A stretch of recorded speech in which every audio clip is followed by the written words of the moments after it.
运游风水起波澜。大家好，我是三亮道人，欢迎大家来到我的直播间。那各位朋友，今天呢是农历乙巳12年的大年初五，三亮道人我怀着满满的祝福，向每一位朋友拜年啦！愿大家新年快乐，万事如意，身体健康，全家幸福，财源广进。那无论你此刻身处何地，那这一份来自春节的喜庆和祝愿都会伴随你的左右。今天的直播呢，我们与您一起分享喜悦和幸福，也分享大年初五这天的习俗和禁忌，以及如何利用好这一天特殊的能量为您增运。那么我们都知道啊，大年初五它是农历春节非常重要的一个节点，也被称为牛日前几天呢，我们都知道有这个狗日、猪日、羊日，今天是牛日。在12生肖当中呢，牛象征着勤劳、踏实和丰收。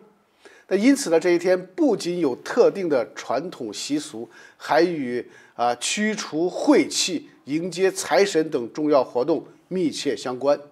那作为春节中的一个关键的日子，大年初五标志着这个节庆活动逐渐从团聚的氛围过渡到新一年的生活的这种规划和开运的阶段。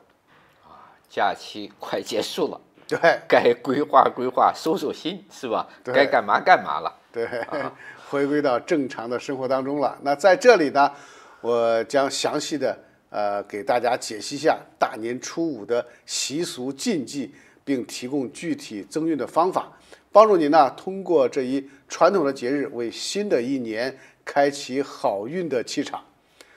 好，我们还是先说说大年初五的传统习俗。第一，我们称为这一天又称为是破五。破五什么意思呢？就是驱除晦气的意思。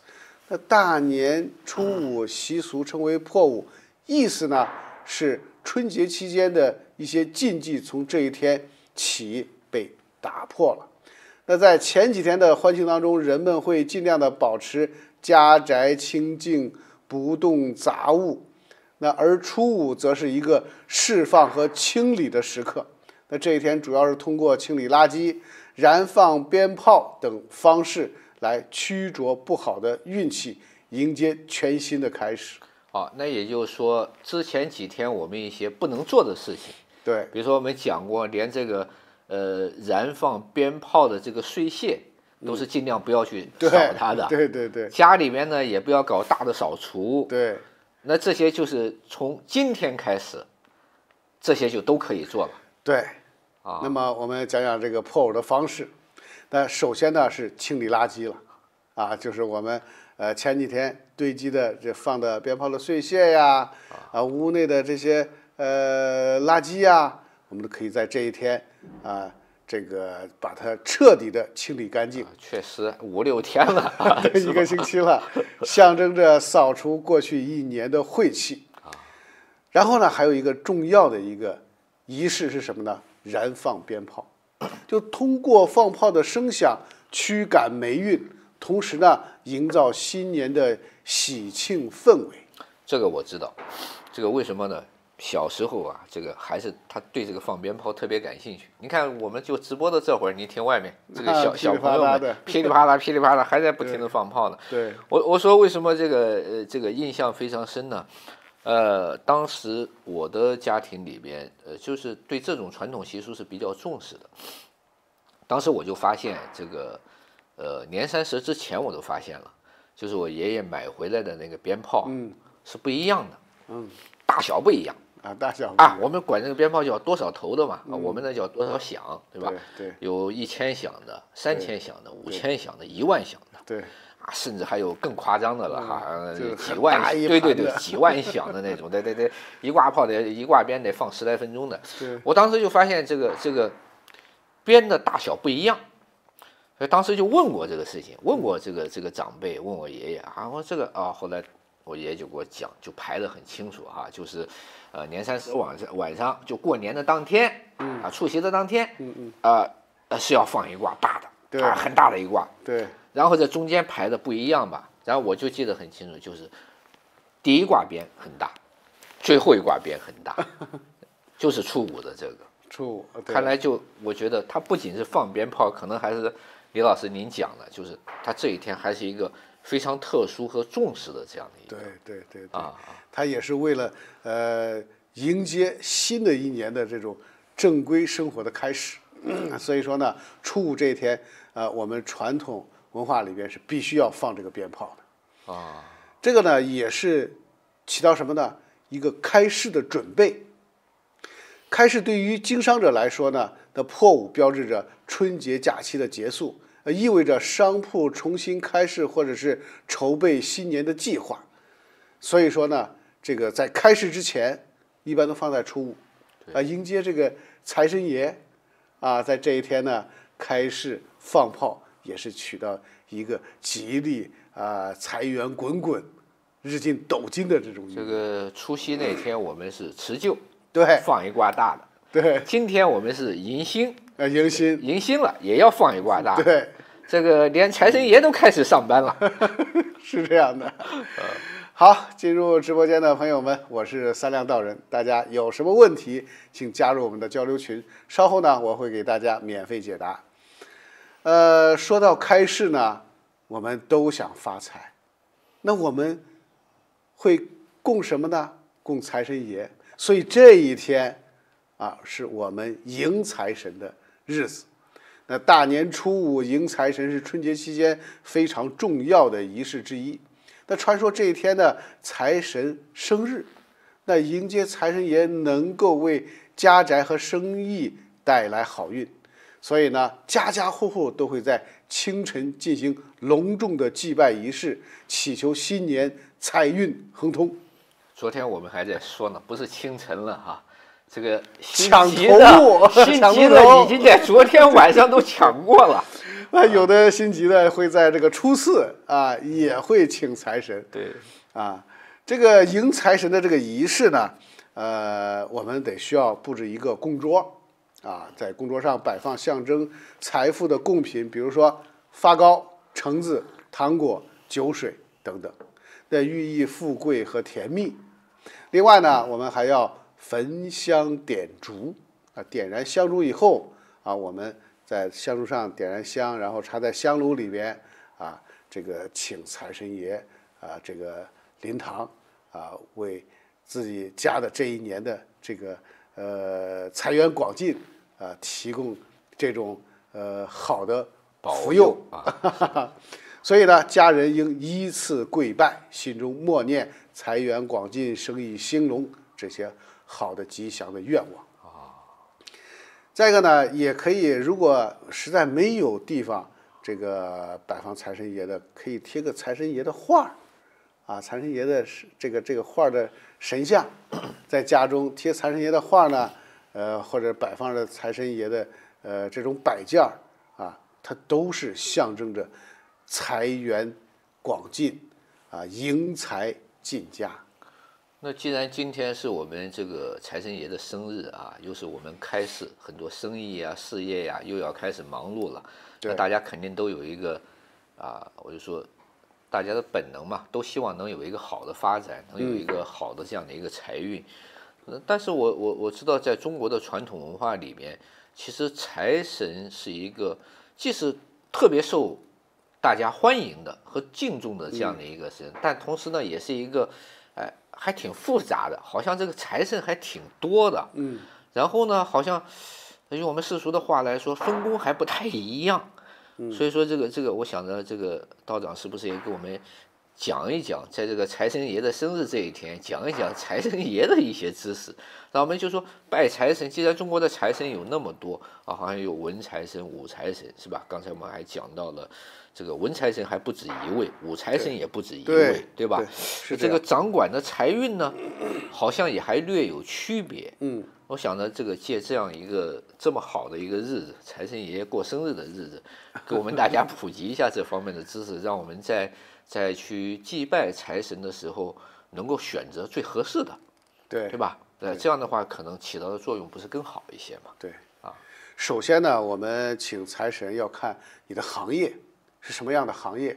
那比如说，您如果是开饭店的、洗浴中心的啊，或者是 KTV 歌厅的，或者您是当警察的，这个混社会的，啊，这些可以拜关二爷，因为他是忠义的代表。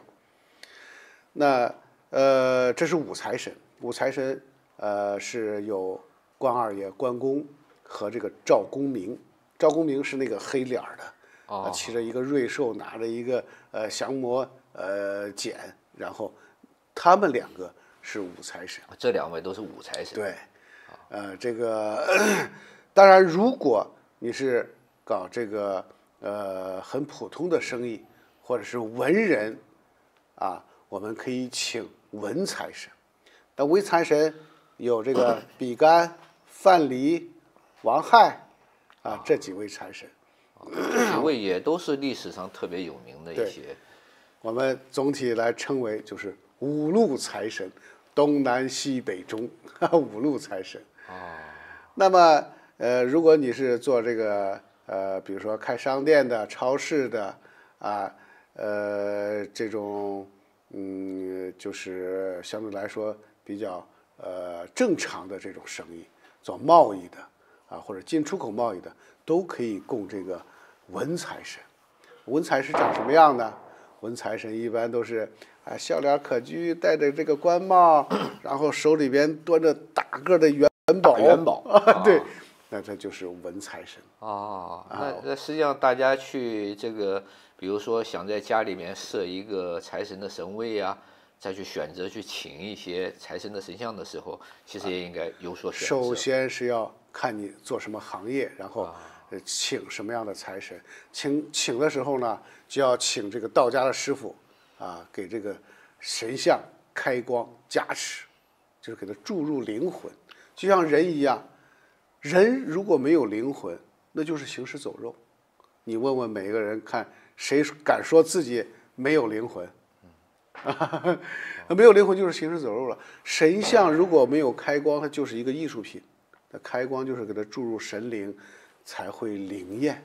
所以我大概听懂了，就是如果我们的朋友们想去供奉一个财神爷，是吧？那觉得就是第一个呢，他要根据自己所做的事情，你是做生意也好，你是一个公务人员也好，对，但是你的行业是有分类的，对吧？你的行业是更适合去供奉文财神还是武财神？对，首先你要做好这样的一个区分。对你不能这个看电视上大家都供着关二爷，你也去了，这个关二爷管的那一摊儿可能跟你这个不太对路啊，这是其一，要选好，就是你要供奉哪一个财神。对。第二个呢，就是这个请回来的神像还是要请我们的专业的这个道长啊，这个专业的人士啊，还是有一整套的这种法事的程序的，是吧？对。否则的话，这个你可能就是您说的，像一个人没有灵魂一样。对。他可能也是可能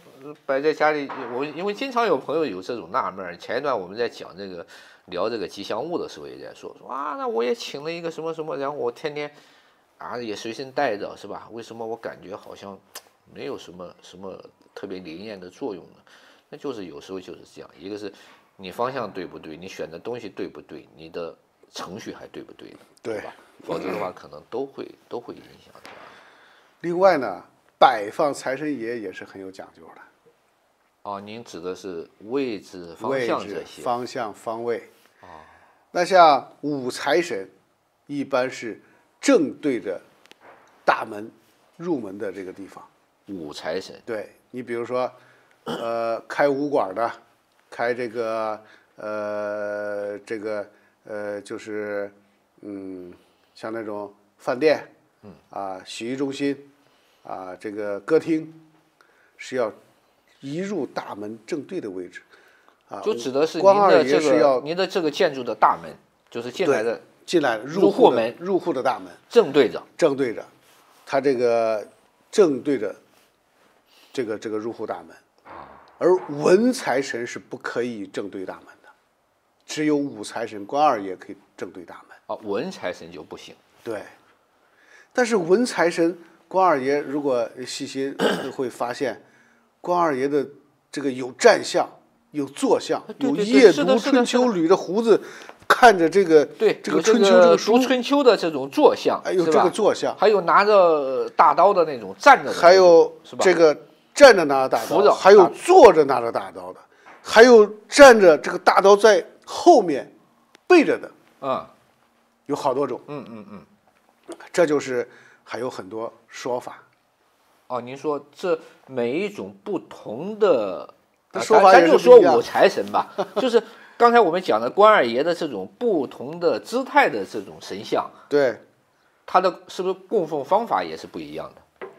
对，这个夜读春秋一般都是这个做领导武将领导供奉这个坐像的关二爷。那像一些这个征战沙场，警察这个军人还有甚至混社会的包括我们说武馆，武馆对，他这样呢拿这个刀是站立着的，有的刀刃朝外的，或者是立着这个刀刃是朝外的，有的站立着就是这个刀背在后面，这是要这个要出征，要打仗这种现象。那为什么刀就是他面对这个入户门的时候呢，刀刃有的搞不明白，刀刃朝里还是朝外？我今天给大家讲一讲，这个刀刃是朝外的，对着大门的。就是只要是进来的客，就咔拿下，就是一个收财的一个来了就要砍一刀，对，来了就要砍一刀。那我还看很多这个，就是尤其刚才您说的，我听很多这个供奉武财神的呀，从行业上来说，很多都是服务行业的居多。然后我也还发现一个情况，就是他们往往都把这个关二爷的这个财神像啊，就是放得很高，就是甚至比一个人还高。就比如说前面这个柜台嘛，是吧？他放在柜台的后面，然后这个是不是一定要供奉的很高呢？它是这样，它供奉的特别高，那个是它根据它的这个里边的空间有关系。有的一个它那一进大厅非常大，那它不一定会供个小神像，可能供一个2、3米的一个大神像，大的关二爷非常的威武，正好立在这个对着门的这个地方。它有的地方小，没那么大的地方，它只能供一个小的，可能供得高一点，但是神像不能供低这个关二爷是不可以供到放在地上的。如果它很小，放在地上是不可以，除非它很高大，本身就是一个立像对，很大的立像。所以它如果小的这种神像的话，它只能是供得高一点，在墙上面高一点，弄一个这个台子神台，然后呢供在上面。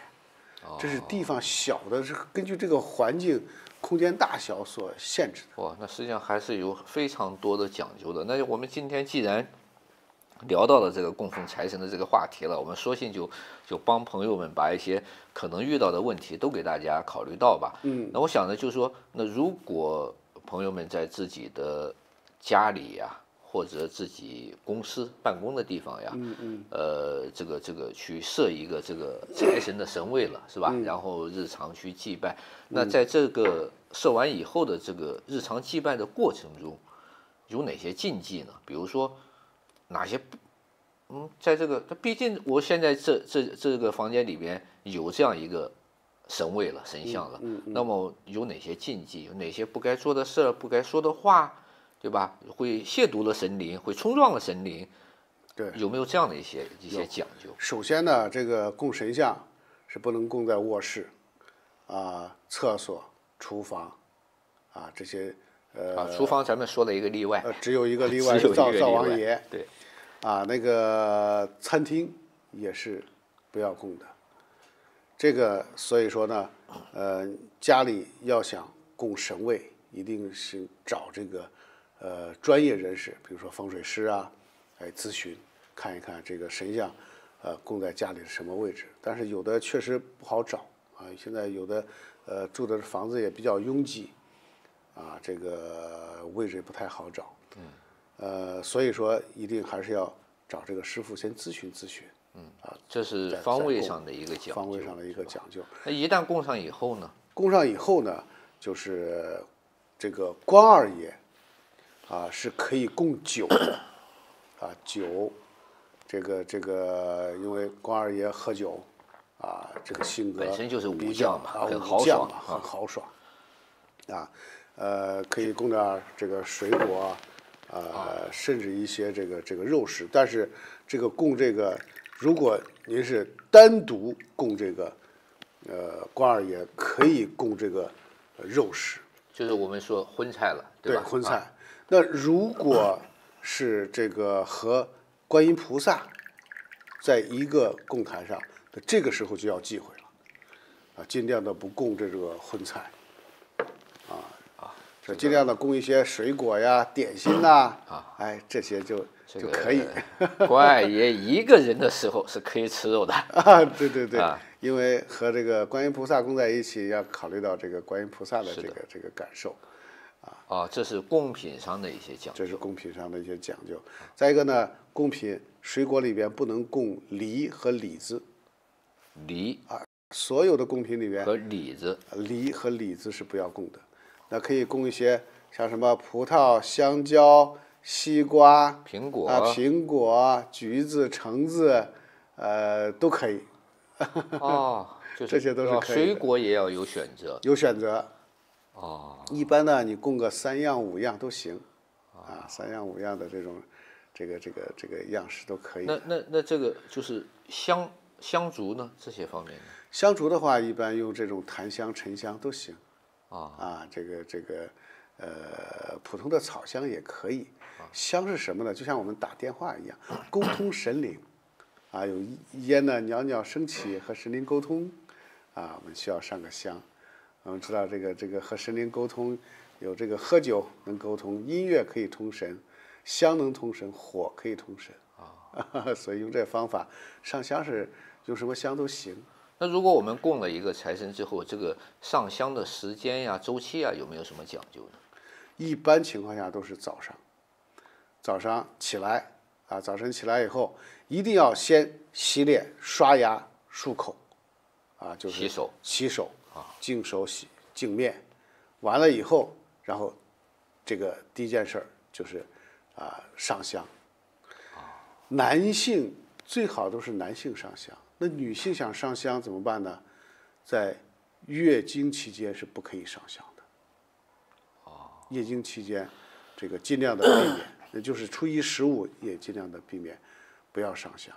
初一十五是避免，它也就是女性女性初一十五，一般有的地方就是很多时候家里边供奉只是在初一十五上香就这个时候，如果她赶上月经的话，坚决不能去上香。我听懂了，就是即便是像初一十五这样上香的日子，但是如果女性感到特殊的像这种生理期的时候也一定不能去上香的。对对对。最好反正是我认为，如果有的可能记初一十五不太容易有的总是忘，那怎么办呢？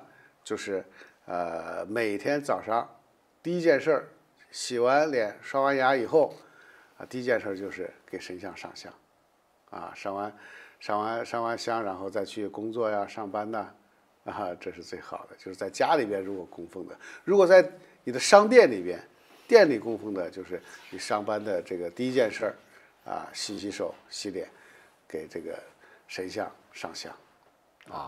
这个尽量的还是女性尽量的就是有生理期的就不要上香了。如果这个比如说这个商店这个公司有男老板的，尽量的男老板去上香就行，是最好。那说到供奉神像这一块呢，就是那当我们朋友们如果也去这个还是我们讲，因为现在都是在城市里边，这个各种这种房屋的条件呀，有些可能是不是那么的方便吧？可能设一个专门的神台呀，或者一个神龛呀，可能就不是特别的具备这样的条件。那有没有什么替代的方式去表达对财神的这种供奉呢？如果没有条件这个供奉的话，那可以到这个道观、庙宇啊、寺院去这些这个宗教场所，去那儿上上香啊，经常去叩拜呀，也是可以的。但是国内可能还好找一点，但是在海外可能就相对来说没那么容易了，没那么容易的话呢，那尽量的还是在家里边，就是供奉一个。那我是在想，如果画场地有限制的话，比如说，因为之前我们聊这个灶王爷的时候，是吧？我们聊到了木板年画这回事。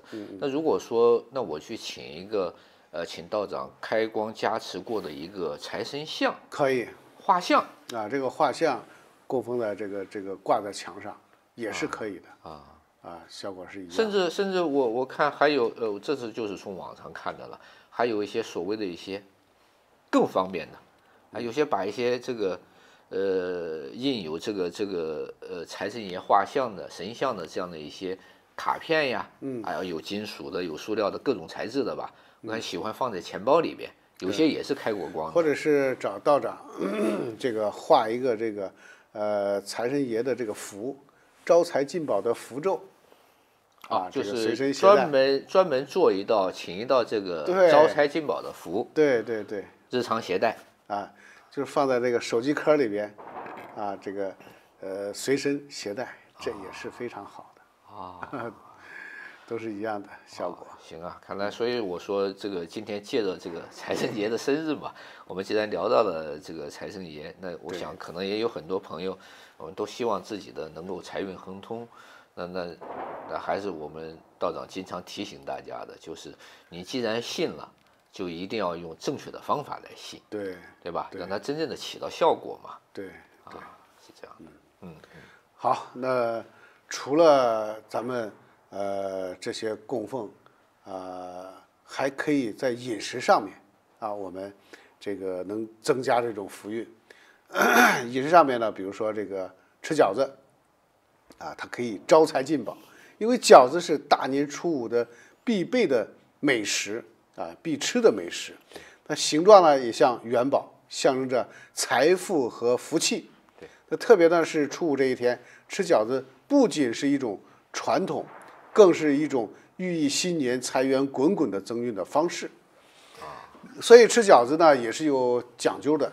那比如说把硬币里这个饺子里边包入一枚硬币因为家里边如果人很多，那就看谁能吃到这个放着硬币的这个饺子或者是这个饺子里边放一个红枣，吃到的人呢，那就会被认为这是新一年里边好运连连。其实也是一种，我感觉是一种传达祝福祈福的一种方式。对。那饺子的形状呢，一般我们都会包成那种元宝形的，象征着财富盈满。它的馅儿呢，一般这个因为吃饺子比较多的还是北方人，对，所以呢可以选择这个猪肉韭菜呀寓意生机勃勃的这种馅料进一步强化吉祥寓意。对还有呢，就是这个在我们这个初五我们要开始营业了，比如说干一个这个超市小商店对商人来讲，大年初五是一个非常重要的日子，因为这一天代表着生意的新开始。店铺开市时通常伴随着喜庆的仪式比如说贴春联、放鞭炮设宴请客等等，意在祈求新的一年生意兴隆，财源广进。当然也包括最重要的一件，就是拜财神。对。好，各位朋友大家好，我是三良道人。那现在呢正在给大家分享大年初五传统习俗和一些需要注意的禁忌的知识，那帮助您的趋吉避凶、趋利避害。欢迎大家订阅本频道，如果有问题请加入我们的交流群。那我们说到这个初五的禁忌，那禁忌首先还是要避免说不吉利的话。初五这一天呢，是迎财神的最重要的日子。那既说呢破呀、病啊、穷啊、不吉利的这样的词语，保持语言的祥和和正面，它不仅能够提升家庭氛围，还能够避免破坏气场。这个我现在突然觉得，这个过年期间呀，我们做那么多好吃的是有道理的。对，这是在提醒你们多吃，多吃，少说不吉利的话。对，啊，那么多好吃的填住你的嘴，然后还是这个少说点不吉利，少惹点口舌官非，对吧？这个它既会破坏人际关系，也会让你这一天的心情很不好。对，进而呢，整个这个我们一直在强调的整个的气场能量，它就往这一种不好的方向去发展。对对，所以说呢，初五呢，还是还有一些这个禁忌的，就是被视为财运相关的日子，这个避免借贷、讨债啊，所以呢，这一天是不可以借债讨债的。我们中国有一个不成文的规定，就是比如说他欠你很多钱，你在年前是可以讨债的，但是一旦进入了春节，大年初一就不要再讨了，就没有人再去讨。还真是这样，你看，就是基本上就是每年就是到年底嘛，对吧？基本上就是从公历的12月份开始，就是这种经济上的这种事情就会比较多，欠债讨债呀，对吧？对。但是还真是，就是说大家好像约定俗成的，哎，就是好像这件事情就必须在过年前完成。对，过年之后，一旦过年开始了，就好像就大家就约定俗成的就，哎，这一段我们就先不提这个事情了，是吧？所以这一天呢，大年初五还是不要借债讨债，以免影响财气的这个稳定啊。无论是借钱、索债、索取欠款，这都是被认为会带来财运不流畅的这种象征。所以这一天是不讨债借钱的。还有呢，就是忌讳争吵。大年初五呢是财神的生日讲究的是和气生财，家人之间避免这个争吵吵架。所以我一再强调，一定要口吐莲花，口吐莲花，多说好听的。更何况这个一年的生意开门第一天，对吧？对，这是很重要的。咱们说了，这个万事都是开头很重要。对，一天里边早上最重要，对，一年里边开头最重要。对，这做生意的第一天，一年的做生意的第一天，对吧？对，宁可不挣钱，宁可少挣点，也一定和别人和和气气。对，可能会给你带来这一年的好的运气，可能要比其他的要多得多了。对，所以呢，这一天呢，一定要保持和谐的氛围，它会有助于吸引更多的好运进来。对，一定要口吐莲花，多说好听的见面新年好，新年好，新年发财，张老板发财，王老板发财，李老板发财。对，好，各位朋友，大家好，我是三良道人。那现在呢，正在给大家分享大年初五的传统习俗和一些需要注意的禁忌的知识，帮助您趋吉避凶，趋利避害。欢迎大家订阅本频道，如果有问题，请加入我们的交流群。那好，我们再继续讲一讲如何通过一些方式来增运。又说到这个风水了，那风水的布局在家里边东北方摆放牛形的摆件，因为这天是牛日。对它牛形的摆件，牛的五行是什么呢？为土。那在东北方是相对照的，所以在东北方摆放牛形的摆件或者是与牛相关的吉祥物，有助于提升家庭稳定与财富的气场。但是选这个牛是有这个说法的，千万不能选那种顶牛的那种牛，气势汹汹，低着头要准备顶牛打架的那种牛是不允许的。那我们摆放这个牛，我一下就想起了华尔街的那个对，一定要就是那种特别好斗的那种好斗的是吧？好斗的那个是什么呢？在这个股市上，哎，有喜欢玩股票的人，可以摆放这个牛。如果你不玩股票，不玩期货，就不要摆放这个，因为摆放这种斗牛很容易造成不好的气场，甚至这个有打架斗殴这种事情。那我们所说的这个，咱这个初五的摆放牛的这个器物摆件是一定是要那种很憨态可掬的这种牛，很温和啊，温和的。比如说毛绒玩具啊，牛的毛绒玩具啊，这是可以的。我觉得包括它的一些姿态也能代表这种不同的寓意。比如说，它可能是卧着的呀，是吧？那就代表着一种比较安详的、祥和的一种状态了，对吧？对。那看来这个即便是小到一个风水的摆件，可能它的细节代表的气场是完全不一样的。对，是这样的啊。另外呢，我们还可以点燃一些香薰，选择檀香或者茉莉香啊，在室内点燃这种香薰，能够净化空气，增加家庭和睦这种能量场。